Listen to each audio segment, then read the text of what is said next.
Assalamualaikum warahmatullahi wabarakatuh. Pemirsa, perkenalkan nama saya Yaren Irawan. Di sini saya sebagai presentator. Pemirsa, Gunung Api Dukono di Kabupaten Halmahera, Maluku Utara, Bitu ngaluarkeun lebu vulkanik nepi ka jangkung 10.000 meter.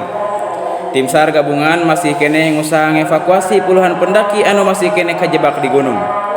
Kapolres Halmahera Kaler ngonfirmasikeun yen aya 3 pendaki anu maot alatan kajadian ieu. Erupsina gunung ieu lumangsung salila 16 menit, kalayan jangkungna nepi ka 10.000 meter luhurna ti puncak Gunung Dukono.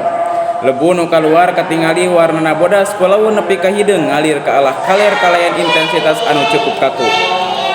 Status kagiatan gunung ieu aya dina tingkat 2 atau waspada. Masyarakat jeung wisatawan dipenta ulang ngalakukeun kagiatan naon wae dina jarak radius 4 km ti kawah gunung. Warga oge diingetan pikeun make masker supaya teu kakenaan lebu vulkanik. Numutkeun Kapolres Halmahera Kaler, 3 jalma nu maot ieu janajahna can bisa dicopot sabab masih keneh kejadian bitu-bitu saterusna. Jumlah pendaki anu aya di gunung aya 20 orang, di antara 8 orang warga negara asing sarta sasesana warga negara Indonesia sarta warga setempat. Kepala Kantor SAR Ternate Maluku Utara Iwan Ramdhani nyaritakeun nepi ka sonten kamari geus aya 14 pendaki nu sukses dievakuasi ti Gunung Dukono. Sedangkeun 2 orang deui masih kene acan kapendak.